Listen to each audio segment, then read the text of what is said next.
Hello, good morning. Welcome to National Graduate Week, brought to you by Career Map Media Group. For those of you who I haven't seen yet and who don't know me, my name's Heather. I'm from Career Map, and for this session, I'm being joined by Liam from IBM. So this morning, Liam will be talking about the graduate opportunities at IBM and how to apply and so on. You'll have the opportunity to ask questions, and Liam will answer them towards the end of the session in a Q&A. So a few of you have found the chat box already.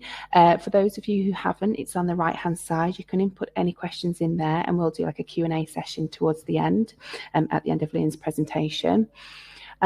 Just before I hand over, a little reminder, if you don't already know, the session is being recorded. It will be sent to you after the event with corresponding links and anything else that will be helpful for you to apply. So don't worry about missing anything. However, if you want something for the here and now, just do a little screenshot. Hello, Cameron. And right, this is my cue to disappear. I hand over and I'll see you for the Q&A. Thank you very much for the warm introduction. Appreciate it. Hi there, everyone. Nice to meet you. My name is Liam. I currently work at IBM in our talent acquisition team.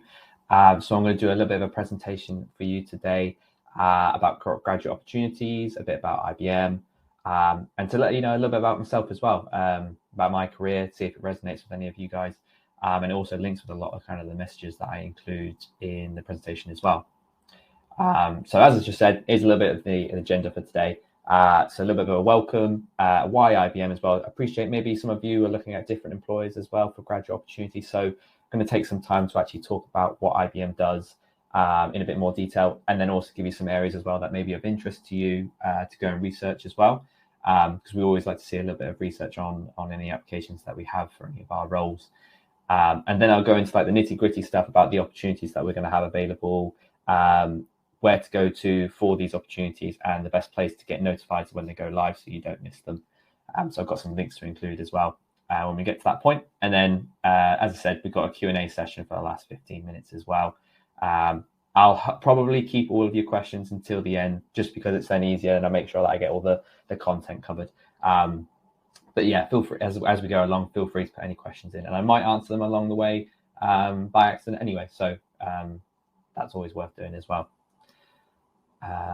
So what you'll be able to take away from this session is an understanding of IBM's work and the impact on the world that we have as well. A lot of our ethos is about, yes, we are a company, and yes, we do have business to do with clients and earn money, that sort of etc. But we also try and do it in a way which has a lot of impact for the world and our communities as well. So I'll go into a bit more detail about that. A bit of a peek into the life about what an IBM looks like, some of the things that kind of resonate with them as individuals, how we're all quite similar, and see if they kind of resonate with yourselves as well. Insight into what opportunities are available, details on how to apply and join us, and then of course any questions, we welcome them at the end. Okay, so I'll start a bit about myself. I do have to apologize in advance, and as you can probably tell, that picture is not of me. That is my dog Joey, who is almost 2 years old actually, but he does like to say hello to the postman every so often, so if you do hear him, I do apologize. I'm sure he'll come down eventually, but he didn't bark for too long. But yeah, just a little bit about myself. So this is Joey. He's my dog. He's my dog with my partner Savannah. I'm a talent acquisition partner working at IBM, and I predominantly look after the software labs department in Hursley. So that involves their internship programs and their graduate programs for software developers, DevOps engineers, that sort of thing. But I have recently been expanding in the team to cover different areas as well. So I also look after the undergraduate and futures programs for other business units in IBM as well. It's quite good for everyone in the team to kind of have a touch with each kind of area that we look after for early professional opportunities, just so that we can like jump in, support each other, that sort of thing. Plus it's also really good for my development as well, because I widen my skill set and knowledge of the business as well. I joined in 2017 as an intern, so I took a gap from my degree, did 12 months placement with IBM, funny enough, in the same team that I'm in now. Then I went back to university to finish my degree in psychology. I then graduated in 2019 and actually came back to IBM as a graduate, working in their compensation area in in HR. And then I actually became an apprentice in 2022. So I know that seems a bit strange doing it in that sort of order, but I actually wanted to have a bit more of a formal qualification in HR, and IBM gave me the opportunity to do that by joining their apprenticeship program for a HR partner and consultancy course, which I've been doing for the last 18 months. All fingers crossed I'll finish that in November, so very much looking forward to getting that off my workload and having a bit more free time. But yeah, I'll talk a little bit about how that actually happened when we come to things about like opportunities in IBM and things like that. And then a little bit of things about me as well from passions perspective. I really love to cook. It's always something that my mum and dad got me into really, really young, and cook for the family, that sort of thing, job sharing, that sort of stuff. Building computers has been, I think that came about in lockdown where we weren't allowed to do much else outside. So decided to learn a bit more about computers, components, and then being able to take them apart and build them again. And then, of course, walks with my dog as well is also very standard. So that's a little bit about me and myself and my journey. Now I'll start to talk a little bit about IBM and what IBM has to offer as a company. So when I talk about IBMers and I talk about the company, there are really three pillars that we kind of tell people about, and it kind of resonates with culture, business opportunities, growth opportunities for employers, and individuals as well. That's the main one at the bottom, is individuality. So I'm going to talk about each one of these in detail. And yeah, I hope you enjoy the content. It'll give you a really good insight into what we do as a business, and then what we can do for individuals and employees as well. So talking about possibility, this is all about kind of what we do as a company, looking for new opportunities to invest in, looking about where the kind of like tech market is going, and being able to be like a firm stakeholder in each of those markets. But when we say a firm stakeholder, we're talking about the purpose, the impact, and the service that we can provide for our clients, but also the communities that we serve as well. So whether that be on an individual or global scale. And when we talk about the services that we provide to our clients, we predominantly talk about these 5 things. We do have smaller pockets that we also do in terms of business, but I'd probably say that what we are predominantly known for are these 5 things. So AI, is probably the most common one that people know about. So our Watson AI is the main technology offering that we have for our clients. We also specialize in cloud technology as well. So that is one of our biggest selling points to clients, is moving all of their infrastructure to the cloud. But also at the moment as well with our AI platform, we're trying to connect the two, so to be able to move everything to the cloud for clients, but do it in a more productive, self-efficient way as well. So those are the 2 big areas that we heavily are invested in, and are good stakeholders in the market as well. And the other 2, in terms of the technology side, is blockchain and quantum. So these ones probably not as well known as the AI and cloud, but especially quantum. We're probably leading the way in terms of quantum technology, and I believe our quantum computer is going to be the first to be brought to clients as a particular product as well. So 2 big areas that, if I was to give you any hints and tips on areas to research to be able to put in your application if you apply for a graduate role with us, those 2 would be the standout ones, I would probably say. If you can clearly have a conversation with someone in IBM about their blockchain technology or their quantum technology, that'll put you in good stead to know about what we do as a business. And then the last one is also really, really up and coming as well. It's our IBM consultancy firm. So all of these technologies together are heavily involved in IBM consulting, where we have so many different consultants. We have business consultants, technology consultants, AI analytics consultants, design consultants as well. They all touch upon multiple different aspects, but they all work together to ultimately serve our clients the best way we can, touching upon all these different technologies that I mentioned before, and really able to resonate with the problems that our clients have and being able to solve them in the best way possible. So without our IBM consultancy firm, all of these technologies, yes, they're great, but it's how do we actually work with the customers and the clients to embed them in their business operations to get the best outcomes for them. And that's kind of also one of our big ethoses as well, is we're always putting the client first. It's all about the client. So having really good client skills, understanding needs, and problem solving skills is also really, really important in the IBM consulting firm and in any part of the business as well. So I'll move a little bit on to curiosity now. So this one is more about the people, right? So if you were to describe an IBMer, the first word that I think would come to people's minds is curiosity. Yeah. So this is to do with culture, the people, and the ways of working as well. So there are multiple things that we kind of have at IBM which kind of helps with that, right? So even if you're someone who you think, yeah, I'd say I'm quite curious in a lot of the things that we do, but sometimes you don't know how the best way to go about that is. So say, for example, you have a particular topic and you're really curious about it. Well, where do you go? How do you start to learn more? And we kind of give you that in terms of tools and opportunities and so forth. So one of the big things that IBM has is this whole idea about independent learning. And independent learning can cover a lot of things, and you probably don't even realize how much it actually covers. But every year, an IBMer has to complete 40 hours of independent learning, which you're probably thinking, that's quite a lot. Like, and if you think of it in its simplest sense, like sitting down and learning something 40 hours, it is quite a lot. But when you actually put it into perspective of, it can be delivering content or teaching someone something that they don't particularly know, that can count towards it, because you're basically learning to improve your mentoring skills. You're also your communication skills as well. So you could also be doing shadowing opportunities as well. So actually going and learning a different role, being able to watch what they do. If you did that for a whole day, well, there's 8 hours towards that thing 40 as well. And you'll be amazed how many hours you can actually put towards that. But one of the things as well is, if you are someone who struggles to actually keep track of all of that yourself, we have this platform called Your Learning, which I would probably describe as like a digital library. And you can go into Your Learning. If you, for example, what I spoke about with quantum computing, if you wanted to learn more about quantum computing, you can just essentially type quantum computing, and you'll have a whole library of these different things that you can learn. And it's things from like videos to actually like digital credentials as well. So you could do like an actual learning plan, and at the end of it, if you complete it and then do like a quiz at the end and you pass the quiz, you actually get like a nice little digital credential, which you can put on your LinkedIn profile. You can put on job applications, say that I am certified in, I think one of them is called like IBM Quantum Conversations.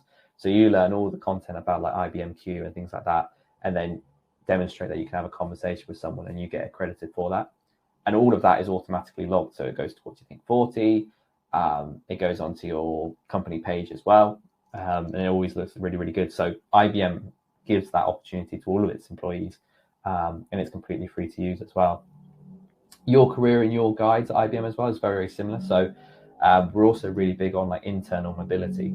So being able to move and do different jobs within IBM.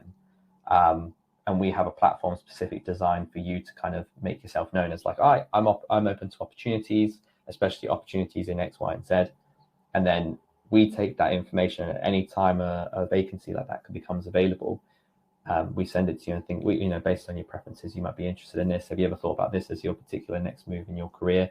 And it's really useful, right? All you have to do is just literally tick a box to be like, I'd like to be notified. And IBM does all of that for you in the background. And it might be even like you're not expecting to move on, or you're not open to it, but you might not know what's out there until it becomes available. So always having it open and being able to have a good read about what's going on in the business and what they're looking for is always really, really useful. And then Your Guides is very similar, but in terms of like a mentorship program. So learning off one another is also really big in terms of IBM's culture. So being able to put yourself forward to be a mentor in a particular area that you're a specialist in is really, really nice. And then we help to pair you up with someone who's looking to learn more about that area. But then vice versa, you can say, I would love a mentor in such and such. And Your Guides really helps find that partnership. And it's a really good, useful tool. I had that as part of, I wanted to find out ways that I could get a HR qualification at IBM. And my mentor helped me do that and make that possible. So without Your Guides, I probably wouldn't have done the last 18 months of my apprenticeship, which is really good. Then, as I mentioned, digital badges as well is a big part of Your Learning. And then the last one is really interesting. So I'm not sure if anyone's heard of it, but Skills Build for students, but particularly we also do Skills Build for anyone really. If you type into Google Skills Build IBM, it's a completely free learning plan for anyone who wants to do it worldwide. and it provides you with the skills that a lot of IBMers have and use on a daily basis. So it could be like design thinking, agile practices, but it's completely free for anybody who wants to do it. And the purpose of it is more of, if you're interested in a career at IBM, obviously it's great to do that first and have those skills prior to applying, because it looks really good on an application form. But at the end of the day, it's a skills plan that betters yourself as an individual. So if IBM can offer that to people and it betters their application and they might apply elsewhere, that's absolutely fine. But you never know, it might come full circle, and then in a couple of years' time, that candidate with a different company is looking for a change and they think of IBM again, and those skills are all still really relevant as well. So if there's one thing to take away from this one, is definitely have a look at Skills Build. It could be a really good starting point for a career with IBM, or just a career for any employer, and you want to get started on building that skills rapport. So definitely check that one out. And then here's a little bit of a fun bit to try and talk about what kind of things we actually use on a day-to-day basis as an IBMer. So called it the IBMers Toolkit, but I appreciate there's some technologies or applications here that you probably might use yourself, which is always good, because if you then joined us, you would know how to use them straight away. So WebEx is kind of like our nice and easy to use online collaboration tool that we use. So if anybody has like a meeting or needs to chat to someone, we always use our own WebEx rooms, which is really easy. Slack is another one that we also use as well. We predominantly use it for like group chats, instant messaging, that sort of thing. But now you can actually use it to do video calls and voice messages as well. So it's also one of those where if you're just talking to someone, but then you need some detailed information, you could just, do you want to do a huddle and we'll quickly chat about it, and then end the call sort of thing. So that's also becoming quite well used in IBM. Mural as well. So Mural is like a big collaboration tool which we use for things like group projects. It's essentially like a big corkboard where you can kind of have like individual tasks and have people all kind of jump in, put their ideas forward, and then get together, go through those ideas and move them to things that maybe like actionables or would be nice ifs sort of thing. It's a really good tool for project work. We use that quite a lot when we look to hire for the following year, and we're designing what we're going to be doing in terms of like strategy, opening and closing times, and when we've got lots of stakeholders who are involved in that process as well. We use Box as well, which is a bit like Google Drive. It's like a file sharing service.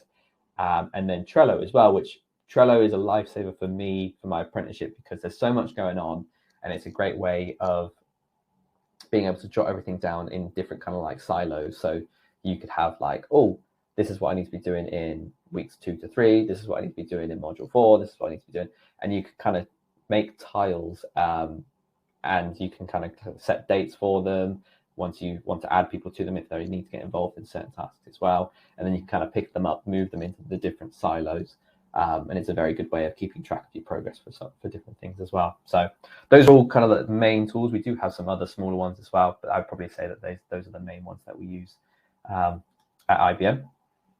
And then another big thing that we're big on as a culture as well is all about inclusivity. So it's probably not, I'm doing actually a project at the moment which is looking about kind of like our diversity and inclusion presence online and for our applications as well. And kind of looking at about what our competitors do in terms of making it known, like what we kind of do in those sort of spaces. And I'd say these are some of the things that probably a lot of our external audience wouldn't know about. So about our Embrace initiative. So it's all about being able to sign up to a pledge to recognize discrimination and things like that. Apologies, that is Joey, if you can't hear him. It's all about signing up to being able to embrace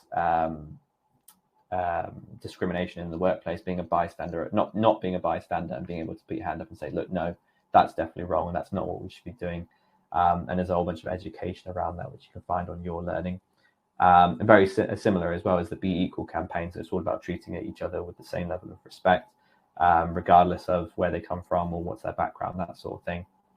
And a whole bunch of education about that. Business resource groups as well, which is a big thing, which I think is worthwhile getting involved in if you do join us in any sort of capacity. It's essentially groups which are put together by volunteers around certain different topics. So we have a LGBTQ plus community, which basically spend a lot of time creating awareness, putting on events to be like, this is what's happening in the space, making sure everyone's up to date and understands what it actually means to be part of that community. We have another one as well called the PWDA, which is people with diverse ability. So it's all about that inclusion piece, about, you know, what is it that some people struggle with and need more support with. If everyone in IBM knew about how to cater for different people, how to support them better, could we all work better and more collaboratively?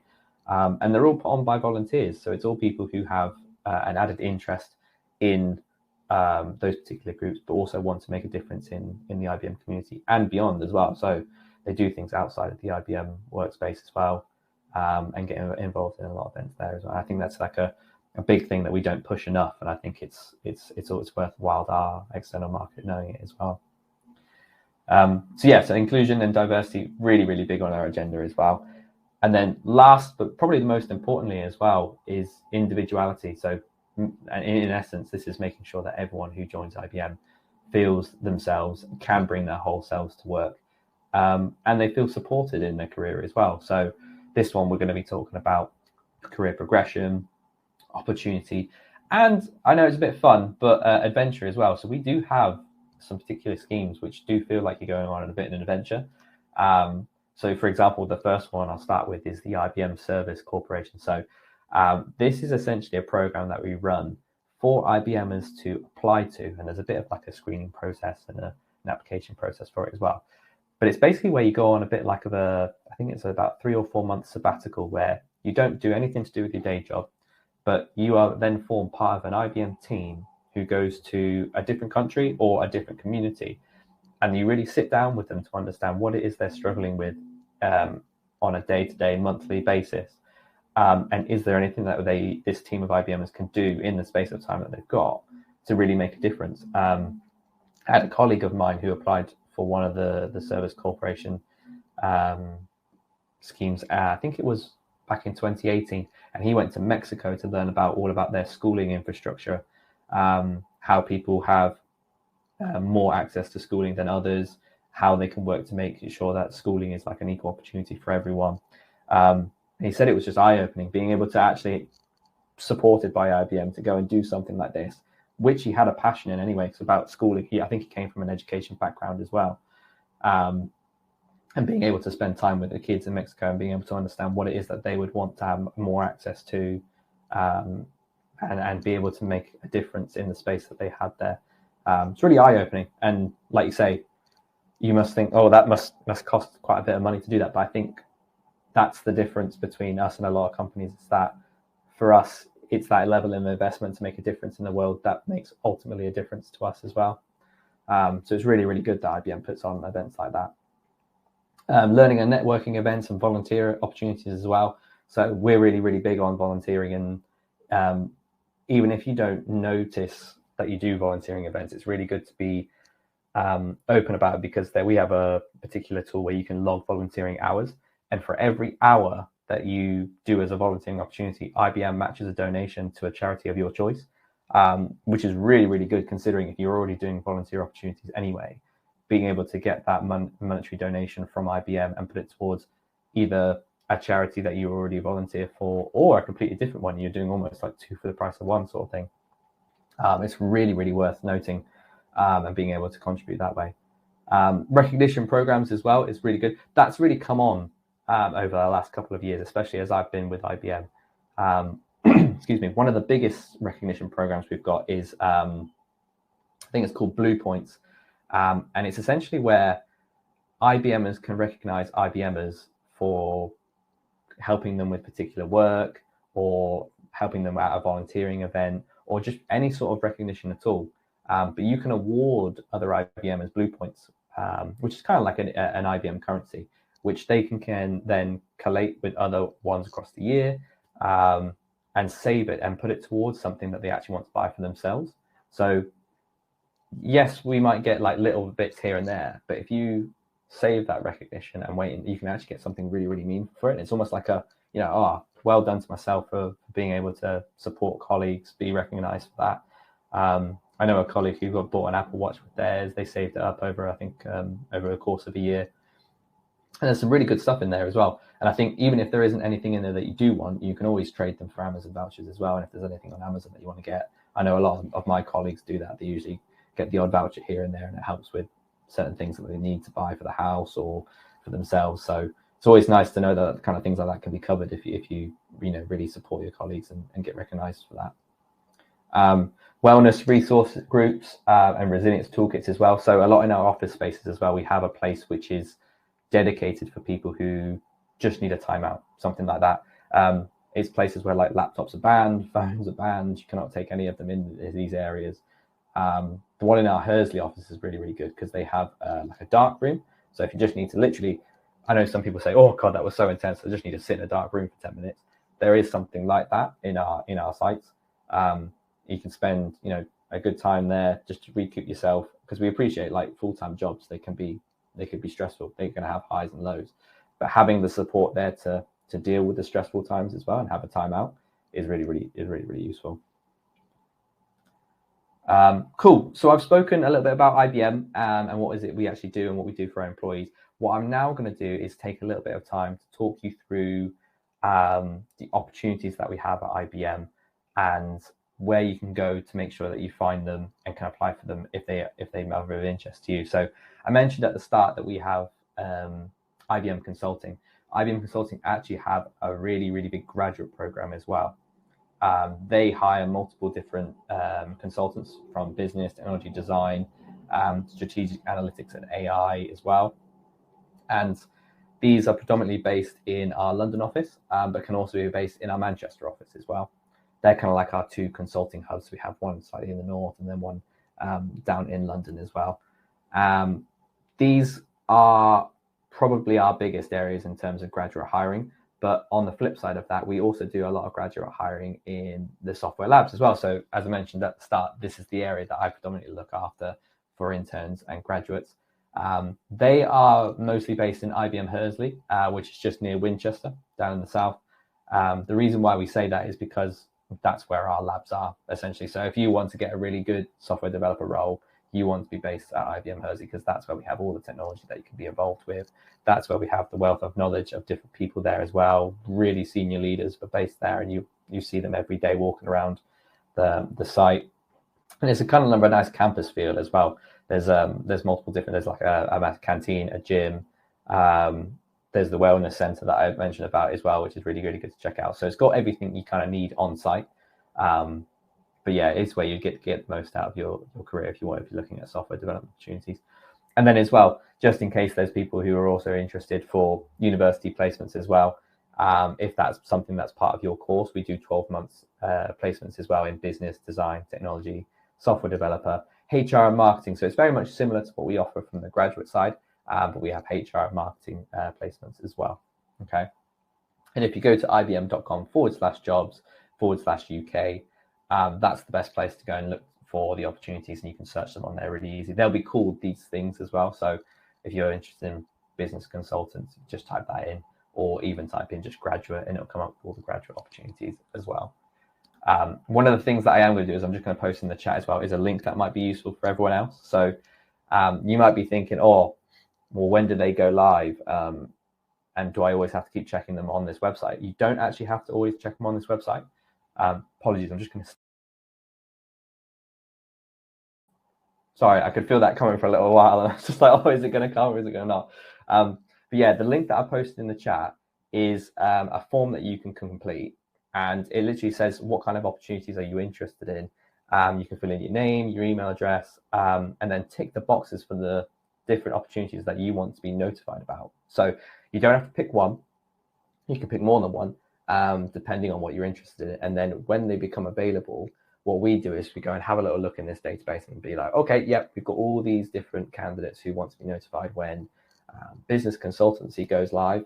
Great. We'll get them into an email. We'll give them the link that they can go to apply, and they have it there. And then when we go live, and you don't miss it.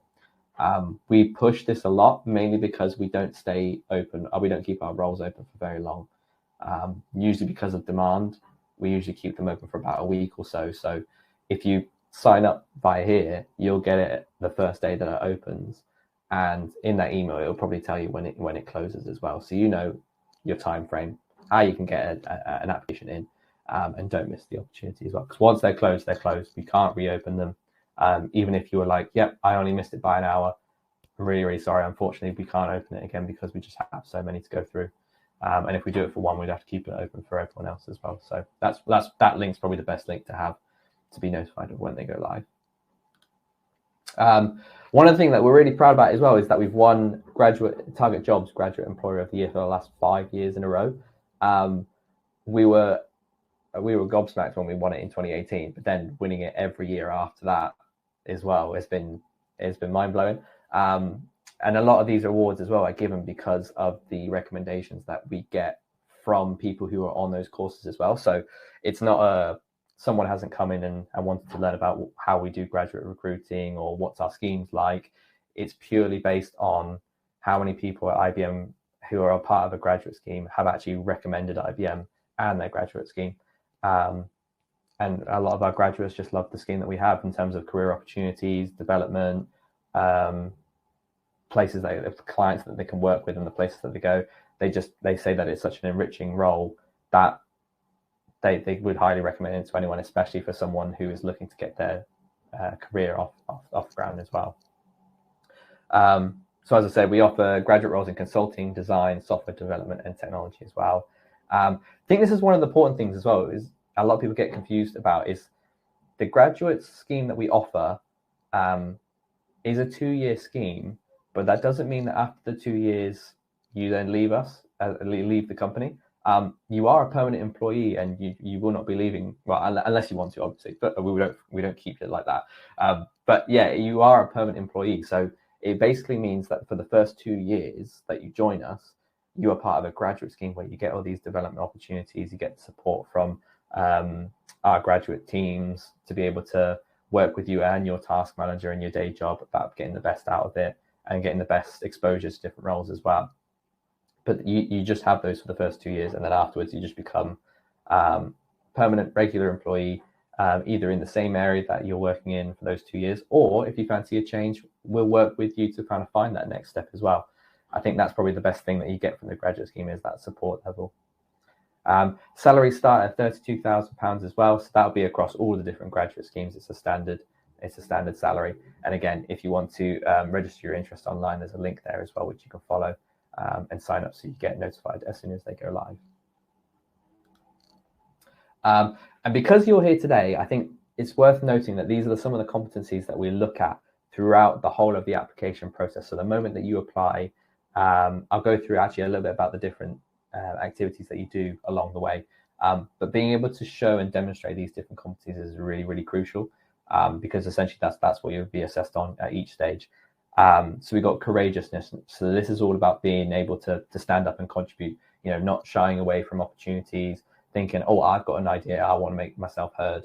That is a competency that we really, really value, especially in consulting as well, because we want you to be able to identify opportunities and generate ideas and be able to bring them to the table so that they are heard. But then also at the same time, listen to other individuals, consider their perspectives and take that on board, and being able to then provide something else based on feedback and things like that. Outcome focused is a really big one as well. So all about like, what is it the client actually is looking for? What are they looking to achieve, and focusing in on those two things, on the things that you generate for them. So whether that be like problems, you're hitting every kind of pain point that they've got, or even if they need to meet you by certain deadlines and costs, being focused on that as well. Growth minded, so it's all about that kind of being open to different opportunities and learning other things as well. And can you demonstrate that in the past? Have you done things recently where you've really demonstrated the growth mindset, and can really resonate with that in terms of a competency as an IBMer? Team focus as well, that's very standard, being able to work as part of a team. I know a lot of people ask that, but can you provide some really good examples? How have you been like a really good team player?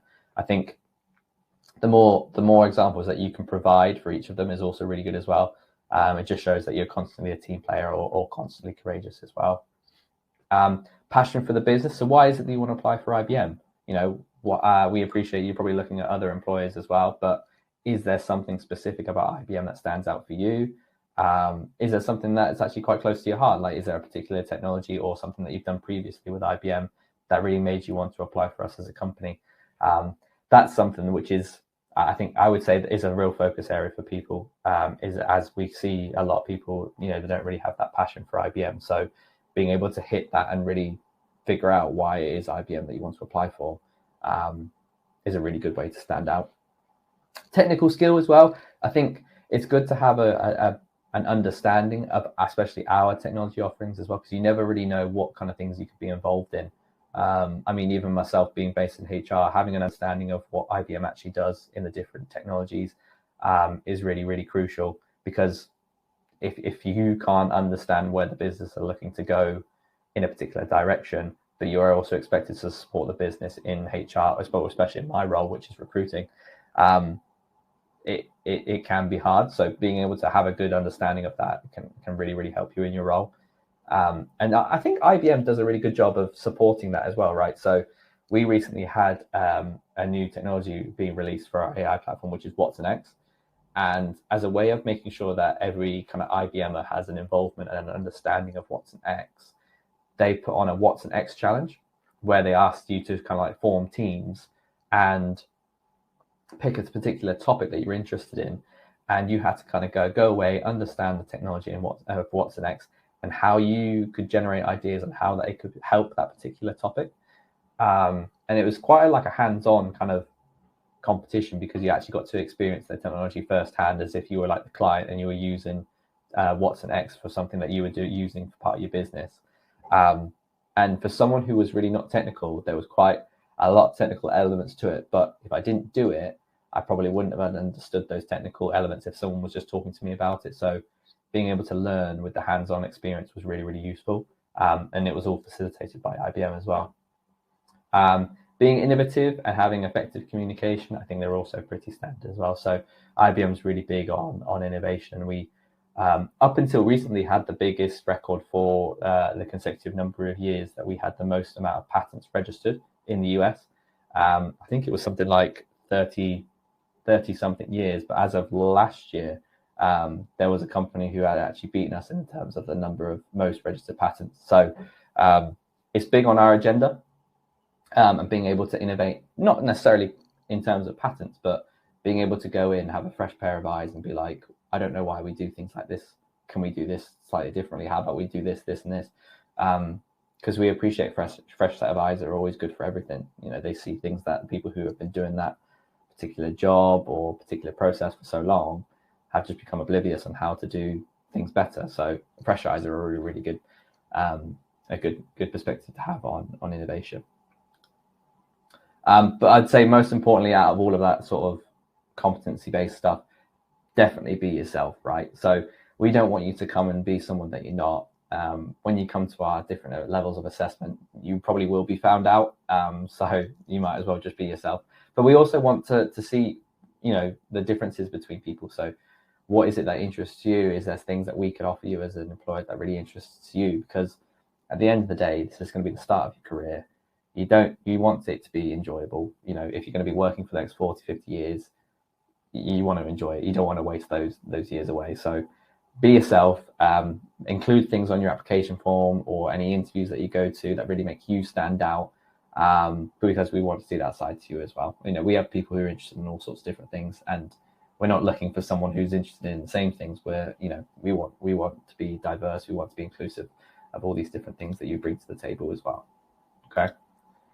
So this is probably a really important slide as well. So this will show you essentially what our recruitment process looks like from kind of like start to finish. I'll explain each one in detail because I appreciate there are some on here which can be a bit confusing, but I will try my best, I promise. So when a role goes live and you maybe registered your interest for it to be notified, we will send you a link and it will have like a job description of the role, you know, what the kind of requirements are for it. And then at the bottom, you can just click apply. And that is essentially you starting this application off. And it's a few details about yourself, answer a couple of questions, and then great, you can then be considered. You'll then be, a recruiter like myself will have a little look to make sure that you are eligible for the scheme. So to make sure that you have a degree if you're looking for a graduate opportunity. And if you're eligible, that's great. We'll then pass you on to the next stage, which is to complete an application form and to complete an online assessment. So the online assessment isn't as scary as it used to be. It can be, depending on the role that you're applying for, it can be a trait-based assessment. So all those competencies that I showed you, it's basically assessing to see how well do you resonate with a lot of them. are you growth minded? Are you outcome focused, team focused, that sort of thing. But it's not pass or fail. Okay, so you could do it and it gives you a score, but that score is literally taken to be considered along with your application form and the questions that you answered previously when you applied as well. So it's just to aid your application, but it doesn't mean that your application stops there. Then you complete an application form as well. So if you have a CV and you include it at the start, that's absolutely fine. We'll have a little look at that as well. But we also give you an application form because we appreciate some people include different things on the CV. Whereas if we give a candidate's application form, then they all answer the same thing. We can easily compare them, and we don't miss anything off. That could be really, really important as well, but you may not include it on your CV. So that's why we do application forms. So once you've completed those two, we then send it to one of our managers who's involved in the recruitment process to review. They're going to be looking at the content, how well they think that you resonate with some of those competencies, your passion for IBM as well. They'll look for that. And then they will then say whether you'd be suitable for an exploration session, which is another way of calling assessment center. We're trying to move away from the word assessment, and some of our competitors use the term exploration session. So we're kind of using that at the moment. But you'll essentially come and do a few activities with us. It will probably be online. I think the software labs ones, if you do go apply for them, they're on site, mainly because we also take you for a tour around the Hersley site as well, because that's where all our roles are based. But for all the other schemes, they are online, and they'll ask you to do probably a group exercise, which is very standard, maybe a presentation as well, and then also an interview with one of our managers who would have reviewed applications as well. And then after all of that, I appreciate that's quite long, you then, if you're successful, move into our matching stage. So I don't know whether some of you might have thought when I showed you the different schemes that we apply for. So we have a graduate business consulting scheme, for example. Let's say that one. If you applied for that and went through all of these different steps, you got to the matching interview stage, you're probably thinking, okay, well, what is it that I would actually be doing if I was offered a role? At this point, all the managers who have a business consulting based role will have a look at all the successful candidates, and they will have a look at your application form, your CV as well, to see where your interests lie and make a decision on whether you'd be a good fit for their role. If they think you are, they will reach out to you and say, this is the job description for the specific role that I have. Does it A, interest you, and B, would you like to go for an interview? It's important to note that at this stage, it's a two-way street. So you can either say, yep, I'd love to go for the interview, or you could just say no. If you really don't think it's for you and you're not interested in it, that's absolutely fine.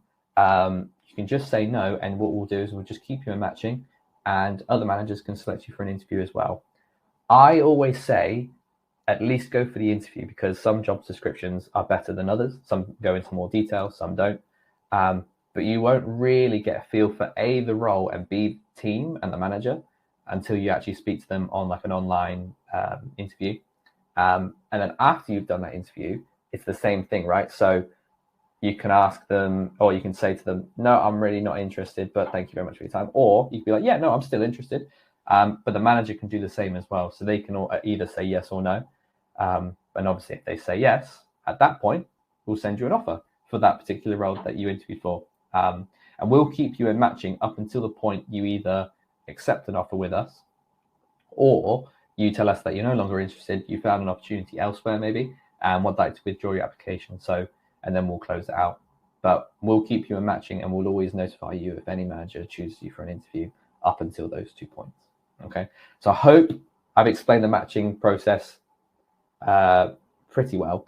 The only other thing that I'll note as well is that if you do make it to matching, obviously that's really, really good, well done, but it does not guarantee you a role with us. And the reason why I say that is because a lot of other companies have quotas on their assessment centers. So they have a certain number that they can have passed per session because they have an X number of roles. We think that's quite unfair to stop someone from having the opportunity of getting to matching just because we have a certain number that we have to take. So we decided that the fairest way to do that is to remove quotas. Everyone has the same opportunity to pass exploration sessions, but it just means that when you get to matching, obviously if everybody passed every assessment centre, that's obviously great, but we still have a set number of roles. So it just means that we wouldn't be able to, guarantee everyone a role. So whilst it's great to get there, we think it's the fairest way of doing it so that everyone can pass the exploration session and have a fair chance at it. But we can't always guarantee you a role. Obviously, we'll try our best and try and find the right role for you as well.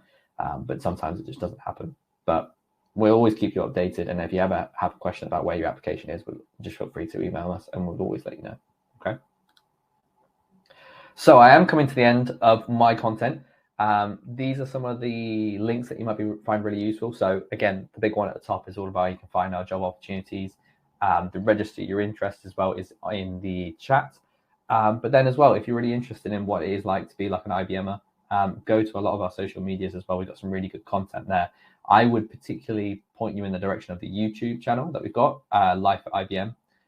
You can actually go and have a look at people who do different roles and actually follow them kind of like on their day-to-day basis. So you can see what it actually looks like that they do from 9 to 5. What do they get involved in?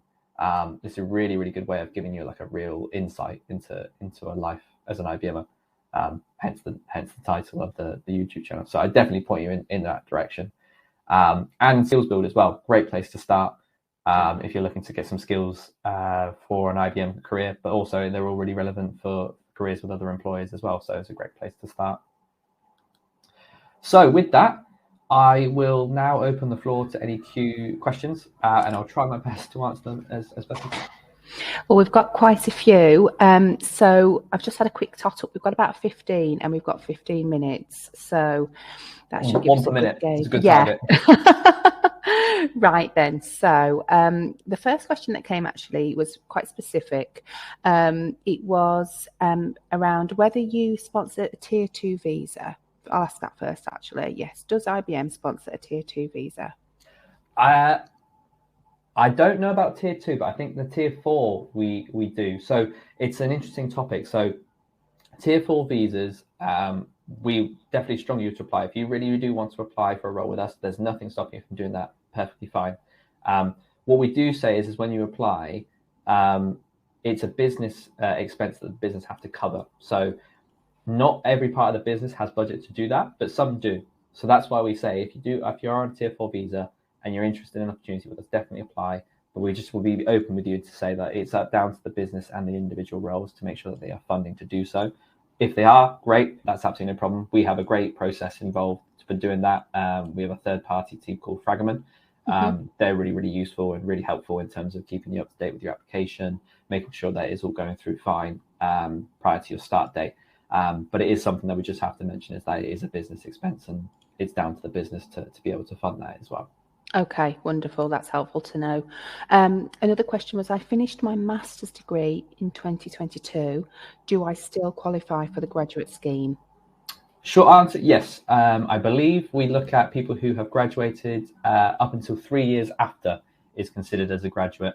But I do also think as well, it, like I say, it comes back down to what I said before. If you think you're interested, definitely apply. It doesn't take too long to kind of do that first initial apply step. And then our team will work with you to understand whether you're eligible or not. But if you graduated in 2022, you'd be perfectly fine for a graduate scheme. Good news, thank you. Dom has an interesting question. Dom asks, what do you think distinguishes IBM from other companies in the technology and consulting industry? Oh, that's a good one. So, and it involves a lot of my project that I've been doing in terms of competitors and analysis and things like that. And whilst I don't have a great knowledge of what they do specifically for their schemes, because I haven't been involved in them, I do think that IBM's graduate scheme, the reasons why we have won the awards that we have, is all around that support network. So yes, you'll be a graduate and you'll probably have a good level of understanding of a lot of things, but being able to have that support, being able to ask questions and being able to basically not feel like you're drowning is really, really important. So I think they're one of the biggest contributors to our success in the Target Jobs Awards is down to a group called Foundation, which is part of our early professional support network. So they are a group which, when you join us, you basically get given a foundation manager, and they're literally there to support you in any way that they can, whether that be from your job perspective or from your personal experiences perspective, or future career opportunities perspective. They're almost like a buddy, which you can tap into as much or as little as you need to throughout those 2 years. And that's in addition to your task manager as well. So it's almost like having two perspectives to work with. Your task manager, who probably would work with what you're currently doing at that time. But then you've also got your foundation manager, who can look at your skill set now, where you want to be in the next 2 years, and help you get to that part of your journey throughout those 2 years. So, I mean, I like to say everyone gets one. You have a lot of contact time with them as well, and you can use them as much or as little as you want. And they have really good connections within the business as well. So if you're looking at a particular area that you're interested in but don't know how to bridge that communication, they could help that. They're all, to be a foundation manager, you have to be at least a manager for 5 years within the business, within 2 different departments. So it's to help with that connectivity for the early professionals. So I would probably say that's a big part of our graduate scheme compared to our competitors. Okay, that's brilliant and really helpful. And I think it really stands you out from the crowd, to be perfectly honest. Right then, so there's some really interesting questions here. Matt says, how is curiosity integrated into the company's values and day-to-day operations? I'm sure we could do probably a whole session on this. We definitely could. But what I'll probably do is I'll probably talk about my own experience as well. So especially with the apprenticeship. So I was always curious in the sense of, I have a day role to do. So this was when I was in compensation. So I was working with like salary cycles, promotion boards, that sort of thing. But I was curious about what else was out there in HR and how could I do that and how could I get there.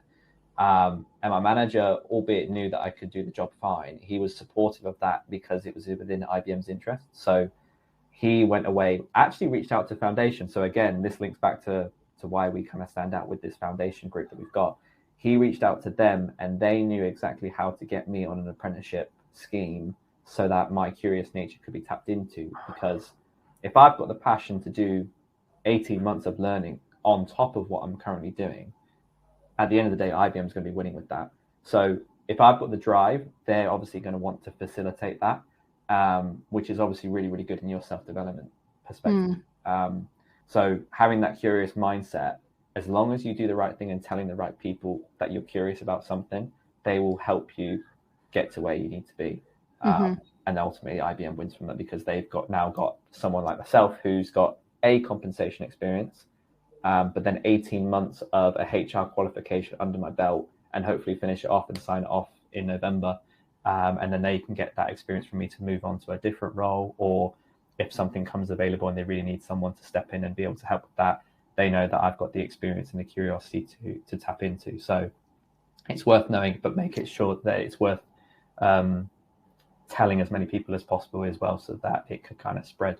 But as a lot of people are curious in IBM as well, you also spread that curiosity. So there might be someone in a different team who's heard about yourself or myself doing an apprenticeship, and now it's something that they want to do. So it's almost like infectious, but in a really positive and team strengthening way as well. Okay, wonderful. Thank you. I'm going to do a few quick fire questions, just because I think we can probably get through a couple more than I expected, actually. Dom says, quickly, what locations are the placements in? You were talking about, you had like the slide where you talked about the grads and then the placements, and he was just looking for some clarification on that. Yeah, so placement locations, we've got London, so our York Road office. We've got Manchester, which is our Jackson House office, Hursley as well for the software developers. We do have a couple in Warwick as well, and a couple in our Portsmouth North Harbour office as well. Okay, brilliant. And on the subject actually of locations, when we were talking about salary and you said that there's just a baseline, like starting salary the same for every single role, Victoria just wanted clarification on whether the starting salary was the same in each location as well. Yes, same location as well. So what we used to have is we used to have a differentiation between London and outside of London. But instead now we just have a baseline of one salary, but it is the London salary. So right, so everyone's gone up. Everyone's gone up essentially, yeah. And it's something that we review on a yearly basis as well. So for example, that might change between the applications which open for 2024 start. That could also change between now and then as well. So it is something which is reviewed on a yearly basis. Wonderful to know. Very good to know, in fact. Another quick one. Do you offer degree apprenticeships? Yes, we do, actually. Yes, we do. We do a level 4 and a level 6. And I believe those opportunities will become available in November and February.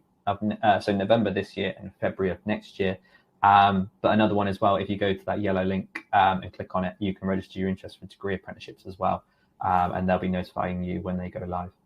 They're the same as well. They're very in big demand. So signing up via that link and notifying when they go ahead. I think they open in National Apprenticeship Week as well, but just for National Apprenticeship Week. February time then. Yeah. Wonderful. Talking about amount of applications, turning it slightly on its head. There was a question here. Is there a quota as to how many applications a candidate can apply to in a recruitment year? That is a very good question. I should have definitely mentioned that. So what we do ask is that if you apply for, or if you're interested in a number of schemes, apply for the one that best suits you. So if you're thinking, oh, I have a technology background, but I'm also business orientated as well, I want to apply for the business and technology consultancy, just apply for one, because what we also do is we work with you at the point in which, say, for example, if you go through the process and get to matching, if we think you tap into both, we'll make your profile available to people who have a business consultancy role and a technology role. But it can get really messy if you apply for both, because they both go through the same sort of process as well. So just apply for one and we'll work with you if you have that as added interest in more than one place. Okay, wonderful.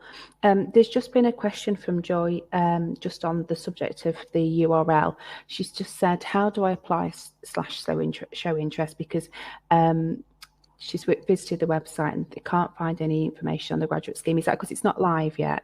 Yes, so they do go live. So if you go onto our careers website, you'll have to go into like entry level opportunities and then go on to graduate, and then there'll be a place to search for it at the bottom.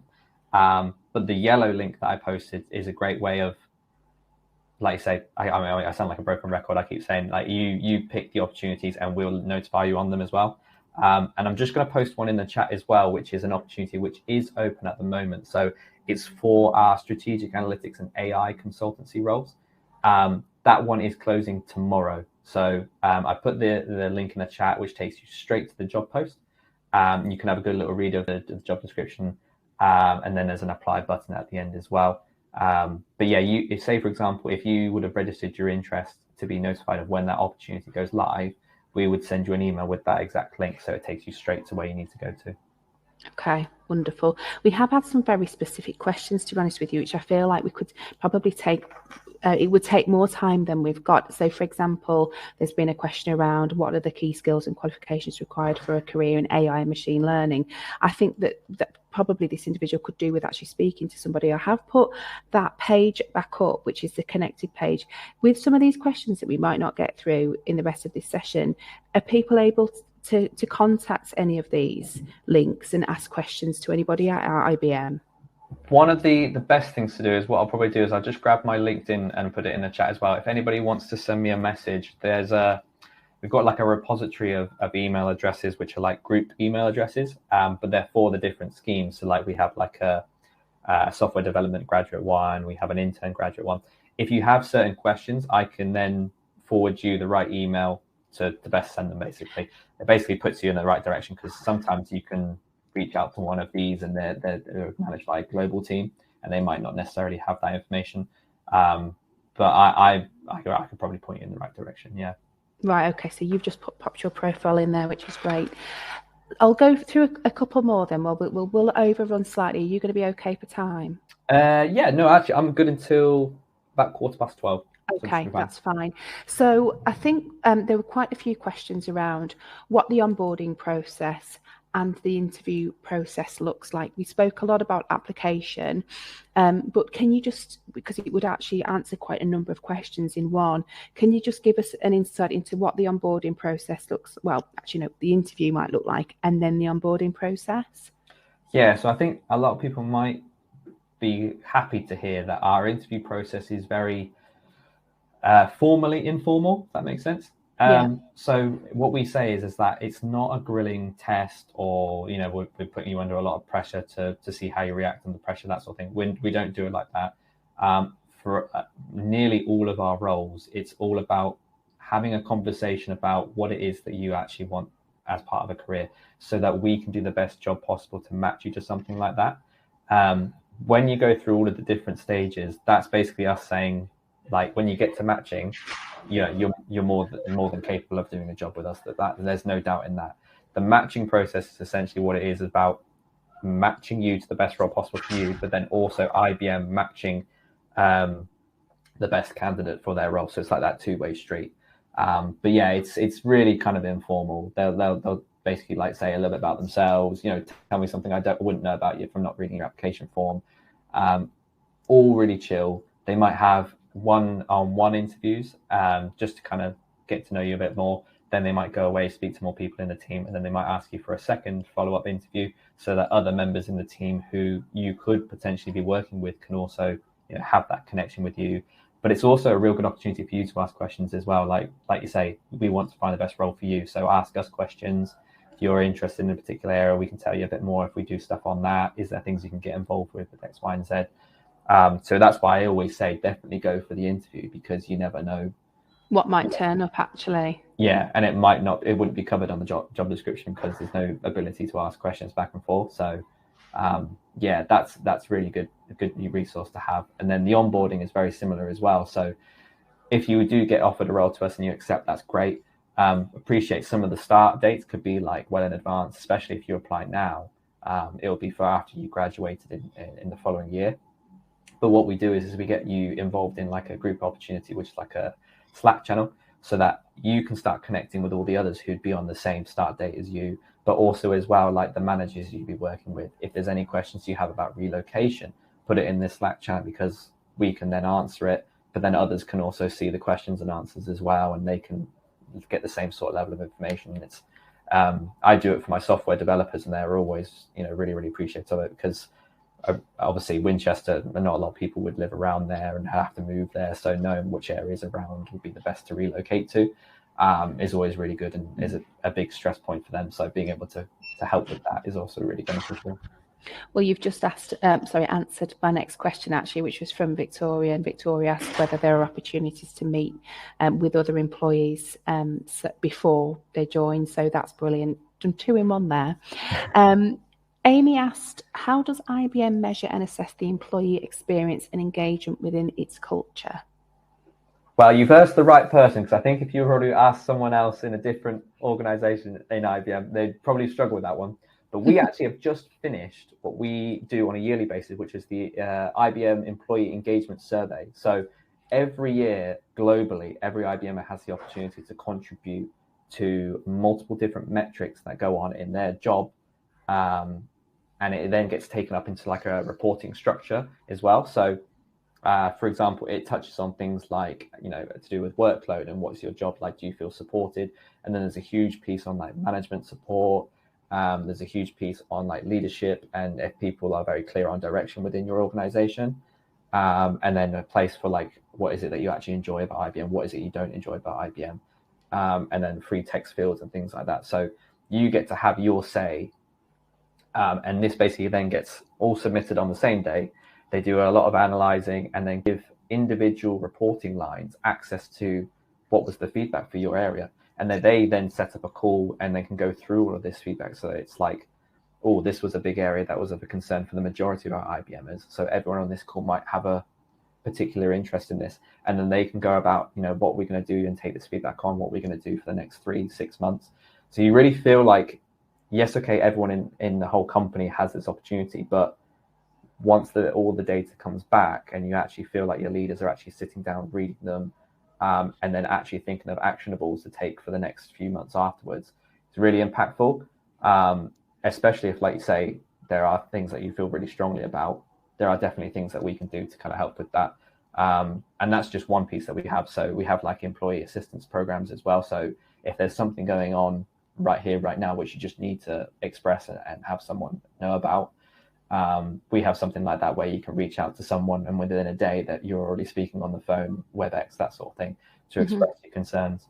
and then they have conversations with our clients and things like that to kind of address those concerns. So I think it goes back to the thing about that if you need to be heard, there's someone there that's willing to listen, whether that be on a global scale or on an individual team scale as well. Mm-hmm. Okay, that's really, really helpful. Talking about global, there was a question that said that asked whether there was any opportunity to work internationally. Is that a possibility? Yeah, definitely. So we can do things. We have these things called international assignments, which are like fixed terms. I forget the word. Basically, they're almost like fixed term contracts where you can then go to a different company in IBM in a different country and work with them on a particular project. So that's like a fixed. It could be for like 12 months to 18 months, that sort of thing. Or we also have global IBMers, which is where you go on a global assignment, which is a bit like where you apply for a job in a different country, but it's still within IBM. So they facilitate that move over to the other country. I think it's quite an interesting process, and it can be quite time consuming, but I think ultimately if you are passionate about a particular role and there is a demand for you to go to that country as well, IBM again has that option to facilitate that. So it caters for both. If you like to go away, but you know you're going to be coming back, that's obviously quite nice. But then if it's also you want to have a complete lifestyle change, it's something that IBM can help with as well. Brilliant. Thank you so much. Quick question. Sophia asks, will there be any finance graduate roles available? Not 100% finance, but we do have some consultancy roles which involve financial analysts as well. So that could be one where you apply for the business one, but then maybe you say, I've got this real strong emphasis on a finance background and want that to be incorporated in my role. That could be a really good example of where you include that on your application form, and then throughout any other the assessment centres, you make it known. And then when we come to matching, we can try and find a role which is very touching on that finance point as well. So yeah, no, that's a good question. It all goes back to that, do the interview and have the conversation, and there might be something that is for you that you didn't realise, kind of theme that you were talking about, isn't it, as well? Yeah, I think that's the big thing is like just make it known. It's not going to hinder you in any way, and everyone loves being asked a question, and you never know what could come from it as well. Yeah, no, it's really good information. Just two more questions before we kind of wrap up the session. Yusuf asked, and it was when we were doing the what do you look for slide, and you had those kind of circles of what the characteristics are that you look for. He was asking whether you need to be strong in all of them or within just a few areas. Like basically, how do you measure those characteristics? So what I'd probably say is have a vague research of them all, and then maybe pick one which really resonates with you or you feel passionate about, because I think that will touch on 2 points. I think it will show that you've done your research about IBM, but then it will also help show what it is that you have an interest in and how IBM can link with that. So for example, you could have a look at all the technologies if your technology, you have a technology background, and you might think, AI, all those are okay, but quantum actually seems really interesting because I know the least about it. And then say, for example, if you've done a particular module at university and then have done a project in quantum technology, we have a lot of research students who have done theses on research topics like quantum, and being able to have that and say, I've already looked at like IBM quantum technology and I can understand that and I can resonate that with my thesis. That's a really good way of tapping into the two. So I'd say do a broad research, but then highlight particular areas that you're interested in and really go into more depth on those. Brilliant, thank you.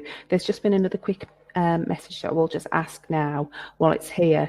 Are there any in-person networking opportunities or events for anybody to attend? Yes, we do them, especially our consultancy firm. They have a lot of in-person events. I would particularly look out for Bright Network, for example. That's one of our big partnerships that we do, and they put on a number of events that we attend with them. I think we're one of their bigger partners in terms of the package we've got for them, so we get to go to more of their events. But yeah, have a look at Bright Network, either on LinkedIn or even on their website as well, and you can find out some of the events that we're attending. I think the majority of them are based in London, but if you're in and around London, it might be of interest to kind of coordinate with those sort of dates and attend on those. I think Bright Network put on some pretty good long events as well. So even if you can attend for a certain part of it, It's always worth doing. Yeah, absolutely. Right then, we've talked through so much. I've saved the email, not email. Gosh, I've lost my mind already. The question around interviews till last. So there were a couple of questions which were essentially asking what kind of preparation somebody could do for an interview, and are there any kind of practice tests or sample questions available so people can prepare the best way possible, I guess. Yeah, so I think the best way to prepare in terms of practicing is have a look online at competency-based style interviews and the questions that are involved in that one, because we definitely do ask a lot of those sort of questions, and also behavioral interview questions as well. So the difference being is could be like, tell us a time about how you provided an innovation for a client. That would be very much a competency-based question, but they might actually ask you, if you were in this scenario and this was going on, how would you then react to that, or what would you do? That's very much a behavioral one. So it's how you would react and behave in that sort of situation, because they'll probably pitch, situations which would happen in real life with IBM, and they would like to see how you would react to that. So those are some really good resources to do. But then also, in order to answer those particular questions, I know this is an example of a technique that people use a lot, but the STAR method is really, really useful as well. So STAR, for anybody who doesn't know, is it's each letter stands for a particular thing. So situation, action, task, and I can't even spell. I think it's results. Oh no, we've frozen. Oh, can you hear me? Yeah, you're back. Yeah. I think it is results. So it's situation, task, action, and results. So that basically means if you get given a question and you're asked to tell about a time that you did certain things, follow the STAR method. And what it essentially does is that you answer the question without the interviewer having any more questions about that example. So you explain the situation, what it is what was happening, what was it that you were, the setting that you were in. What was it that you actually had to do in that situation? So the task, the action, what did you actually do as well? And then the results will, from that action, set about in that task. Why did you do it? What was the purpose of doing it? And if you can include that sort of pattern in all of your answers, it answers their questions, but it also stops them from having another question to follow on from that to get more information out of you. So that's a really good way of preparing. Wonderful. Well, I'm going to take this opportunity to wrap up the session now. You've been amazing. Thank you so much for, you've got such an insight. You can tell that your passion shines through. I think we've managed to answer everything more or less, but for anybody we've maybe accidentally missed, I hope not, or if you've got a specific question, we've got Liam's LinkedIn profile here. So it's in the chat. So just ping him a message and he'll be able to point you in the right direction. Liam, is there anything else you'd like to say just before we say goodbye? I'd just like to say, obviously, very, very best of luck with any application that you do or do not with us as well. I think if I can share, I've given you any sort of advice for today, it's just follow what you like doing. And the more you do, the more you figure out what you don't like, and then you can ultimately get to where you want to be for a career. So yeah, from me, very best of luck for any applications, and hopefully we see some come through to IBM as well. Absolutely. Thank you for your time, and everybody here. Lovely to see you all popping on and saying bye. Thanks a million, and you stayed with us. I'm hopeful that you found this session really useful. Like I said, it's been recorded. It will be emailed to you. We'll have some of the links and URLs for you to take a look at. But yeah, marvelous. Thank you very much, and have a great rest of your day. And thank you very much to yourself as well, Heather, and Career Map as well, for giving us the opportunity to speak. Really appreciate it. It's an absolute pleasure. No problem. Take care of everybody. Thanks, everyone. Have a good one.